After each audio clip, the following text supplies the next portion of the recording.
Hi everybody, it's Kim Solis. I'm from Elementary Antics and I'm one of the admin here on our All About Third Grade Facebook group. And so I'm really excited today to share with you a little bit about, sorry, I'm looking at my computer right now just to make sure everything's legit and working.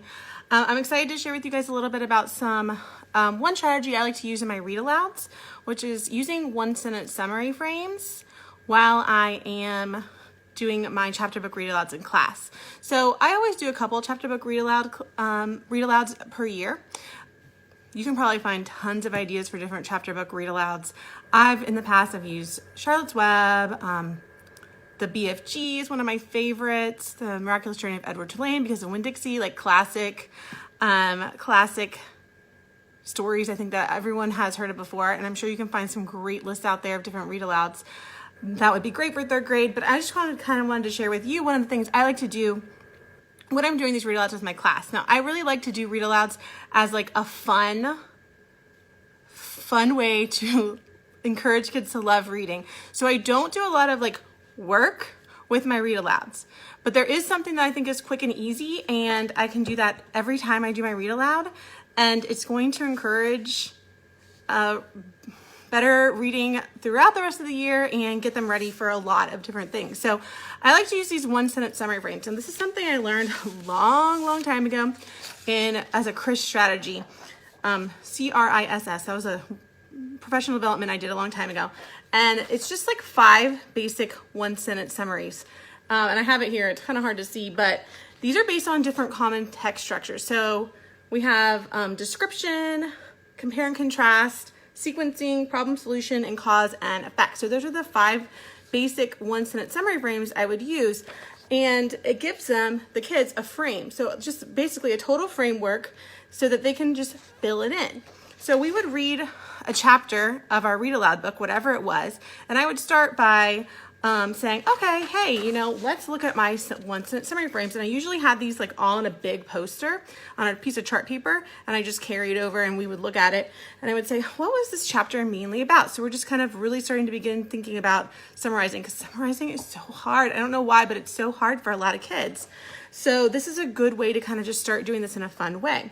And so I would do the first few chapters, I'm thinking aloud. I'm thinking, okay, did they describe something mostly in this chapter?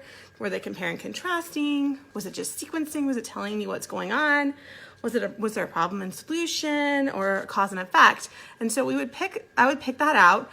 Which one was it mostly about? And then I would just model exactly how I would write a sentence summary for that chapter. So I might say, if I'm just thinking about like BFG, like the first chapter would be like, okay, I think that was really mostly description because we're learning about the BFG and what he was like. So I might just say, I changed this up a little bit, but I would say the BFG, oh here, I have one in bigger. Let me do this one. The BFG is a kind of giant that goes to kids' bedrooms at night and blows in good dreams. There it is, chapter 1. The main takeaway from that chapter. And so every day we would read a different chapter, and every chapter we would add a different one-sentence summary. And so as I'm doing this, I'm also writing it down on a sentence strip. And so every day after we would choose our sentence summary, write it down, I put it on the sentence strip, and then we have like all the chapters. So I would probably model that for a week. Then the next week we would do it together as a class. So we would do our sentence summary frame as a class together. Then maybe and depending on how they're doing, the next week, maybe now you and your partner are going to talk. What do you think the summary frame, what summary frame do you think this chapter was mainly about, and can you fill it in? What do you think, what would you write? And the kids get really, really good at this. And so this is really cool because it's introducing them. Number 1, they're practicing summarizing. Number 2, it's introducing them to text structure, which is, I think, a really hard concept. And it's great to get it started early, and it's getting them, I'm introducing it to text structure, but I'm not really even saying like, oh, what's the text structure of this, mainly of this chapter? No, we're just talking about it. They're really getting to know like what those different text structures are just by us talking and then using these one-sentence summary frames. And so when you get in those real deeper discussions about text structure, probably later on in the year, hopefully it's going to be a lot easier, right? So not only do I use this for read alouds, but I'd start that with read alouds as my way to, number one, I told you I like to just basically keep it fun, but this is just one small way that I can kind of hold them a little bit accountable for listening when we're doing those read alouds.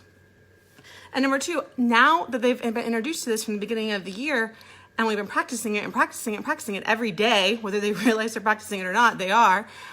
Now I use it, I would use it all the time. Guided reading.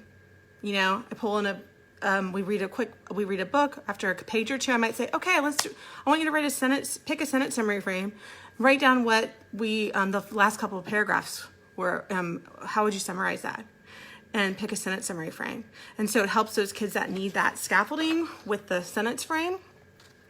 And then I can really quickly look and see, okay, who gets it, who has no clue. So it was fast and easy, kind of informal assessment as well. All right, quick, fast, easy, using those one sentence summary frames for my read alouds. I will post a link so that I have like just a quick PowerPoint so that you can just grab this if you want it.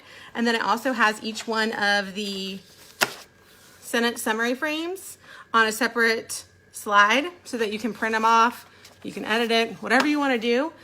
But just so you can have that at your fingertips, I'll post that link in the comments. And I really appreciate you guys all hanging with me for this live video.